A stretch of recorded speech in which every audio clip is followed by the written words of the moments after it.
when you argue with a fool, you just prove there are two. And I consider Congresswoman Omar, Congresswoman Ocasio-Cortez, Congresswoman Tlaib, Congresswoman Presley, I think is her name. They call themselves the Squad. There's a long-standing saying in politics, when the town criers whisper, the desperate start shouting. So before we dive in, take a second to like, share, and subscribe and grab whatever keeps you sharp. Coffee, whiskey, water, champagne, your choice, because this breakdown is going to hold your attention from start to finish. Ilhan Omar was just put firmly on the spot by Senator John Kennedy, and honestly, it's long overdue. This wasn't a cheap jab or a passing comment. Kennedy systematically dismantled her rhetoric and challenged the ideology behind it, live and in full view of the nation. And, as always, don't expect to hear much about it from the mainstream media. That silence is telling. Stick with us until the end, because what was said here matters far more to the future of this country than most of the noise dominating the headlines right now. Then who tweets what to whom? So let me say it one more time. I thought in the president's original tweet, I thought it was a poor choice of words. I think I know what the president meant, and he clarified later and said, look, if you're not happy in America, leave. Just leave. And I agree with that. But his original articulation of that concept, in my opinion, fell short of the mark.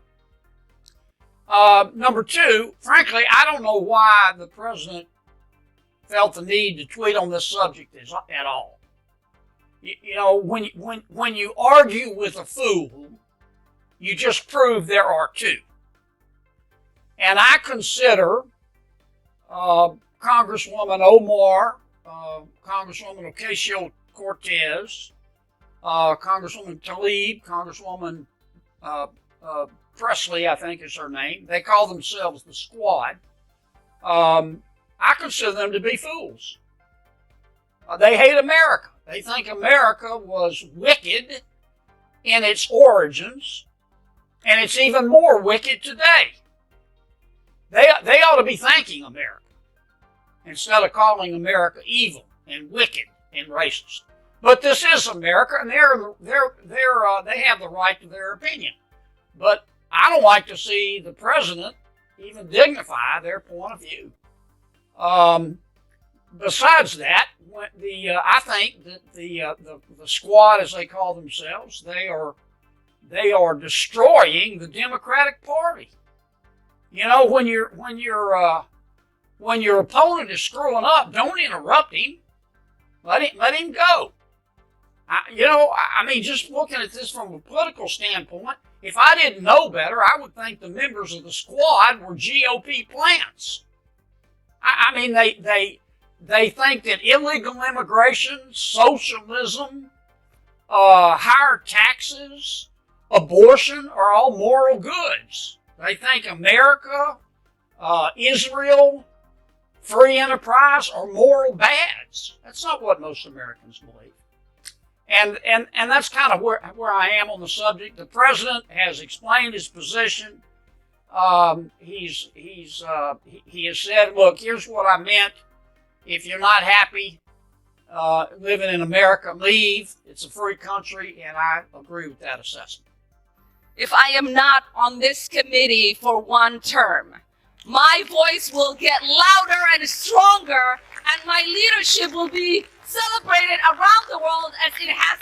Today's resolution, as it relates to Representative Omar, details 6 statements she made as a sitting member of Congress that under the totality of the circumstances disqualify her from serving on the Committee on Foreign Affairs.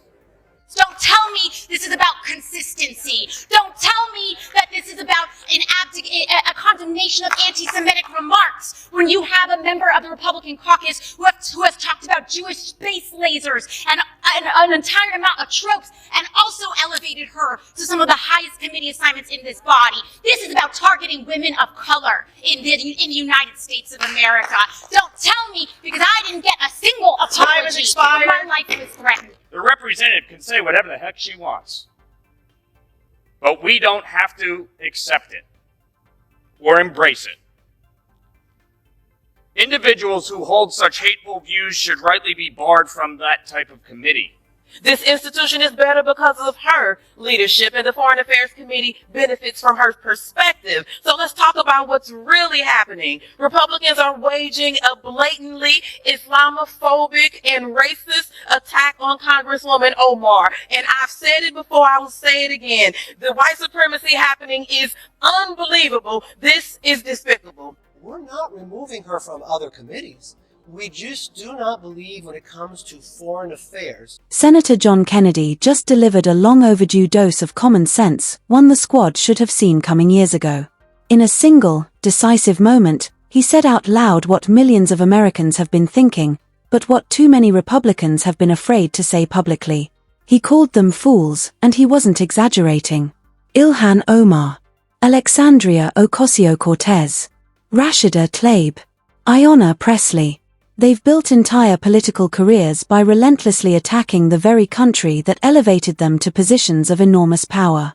They brand America as racist, unjust, and oppressive, yet they eagerly enjoy every freedom, every privilege, and every taxpayer-funded benefit that comes with living in the greatest nation on earth. Kennedy cut through the noise with one simple truth: when you argue with a fool, you only prove there are two. That's why he refuses to waste time debating people who have no interest in building America, only tearing it down. Let's be direct. Ilhan Omar came to the United States as a refugee. America gave her safety, opportunity, and a clear path all the way to Congress. Instead of gratitude, she responds with contempt. That isn't just hypocrisy, it's deliberate disrespect toward the country that gave her a future. Kennedy then turned to the political fallout, and his point was devastating. The squad, he said, is doing more damage to the Democratic Party than Republicans ever could. And he's right. Their extreme agenda, open borders, socialism, crushing taxes, and abortion without limits is driving everyday Democrats away from their own party. Kennedy even joked that if he didn't know better, he'd think they were undercover GOP operatives. Honestly, that's not a hard case to make. President Trump's famous line resurfaced as well: if you don't like America, you're free to leave. Kennedy stood by it, and he should. That's not hatred. That's freedom. No one is forced to stay in the freest country on earth. He also exposed the left's moral confusion during a Senate hearing when a witness couldn't plainly condemn terrorism by Hamas and Hezbollah. Instead of a clear answer, Kennedy got evasions and political gymnastics. That's how far the left has drifted, so trapped in identity politics they can't even denounce terrorists without worrying about who might be offended. This wasn't Kennedy being provocative. It was Kennedy being right. He reminded the nation that America isn't the villain of the story, it's the hero. It's a country that offers opportunity to anyone willing to respect the values that built it. Omar doesn't simply disagree with conservatives. She rejects the American idea itself. That's what makes her dangerous. She wants to replace a system that works with the same failed ideologies people around the world are desperately trying to escape. So when Kennedy called her and the squad fools, he wasn't chasing outrage. He was telling the truth, and truth is exactly what this country needs more of right now. If more Republicans showed his level of courage, America would turn around faster than the media could fire off a panic tweet. Bottom line, Kennedy said what every patriot already knows. The squad is reckless, ungrateful, and completely disconnected from real Americans. And if their radicalism isn't stopped, it won't just hurt the Democratic Party, it will damage the entire country.